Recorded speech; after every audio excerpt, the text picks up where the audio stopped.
আজকে অনেক দিন পর আবার আপনাদের কাছে এলাম।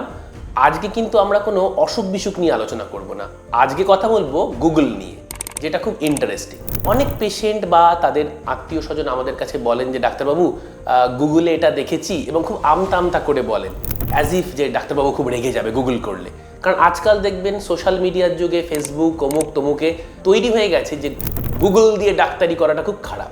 আমি কিন্তু আমার প্রত্যেকটা পেশেন্ট কোনো নতুন প্রসিডিওরের যখন কথা আমরা বলি, তো মানুষ তো সেটা জানেন না। আমি মুখে বলার থেকেও গুগলে ছবি দেখা, ইউটিউবে ভিডিও দেখা, এগুলো কিন্তু খুব ইম্পর্টেন্ট। আমরাও যখন কোনো একটা হয়তো আটিপিক্যাল ডিজিজ বা কোনো একটা নতুন মলিকিউল বা ওষুধ যখন বাজারে আসে, সেটাও কিন্তু ডাক্তাররাও গুগল করেই জানে। তো গুগল খুব ভালো জিনিস। আমি প্রত্যেককে বলবো, আপনারা যখনই কোনো ডাউট হবে মাথায়, প্রত্যেকে গুগল করুন বা অন্যান্য সার্চ ইঞ্জিন ইউজ করুন, ব্যাপারটা সম্বন্ধে জানুন।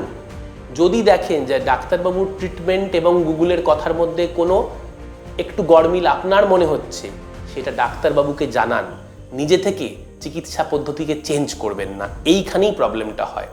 আমি ইন্টারভেনশন রেডিওলজির মানুষ, তো আমাদের ক্ষেত্রে কি হয়, পেশেন্ট তো জেগে থাকে, পুরো প্রসিডিওর পেশেন্ট জেগে জেগে দেখে, স্ক্রিনে আমি দেখছি, পেশেন্টও দেখে।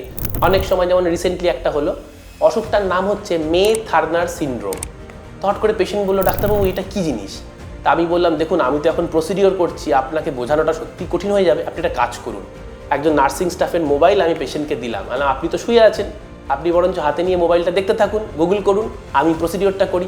তো পেশেন্ট খুব খুশি হলো, বললো দারুণ তো ডাক্তারবাবু, এরকম তো কেউ কখনো বলে না। তো আমারও ভালো লাগলো, পেশেন্টেরও ভালো লাগলো। আমি কেসটা করলাম, অপারেশনটা করলাম, পেশেন্ট শুয়ে শুয়ে ওই সময় একদম সেম টাইমে গুগল করে যাচ্ছে। তো এটাই কিন্তু আজকের দিনের মজা। গুগল সবাই করবেন, প্রত্যেকটা নলেজ নিজে বুঝে নিন, কিন্তু ডাক্তারবাবুকে না জানিয়ে ট্রিটমেন্ট যেন চেঞ্জ না হয়, এইটা মাথায় রাখবেন।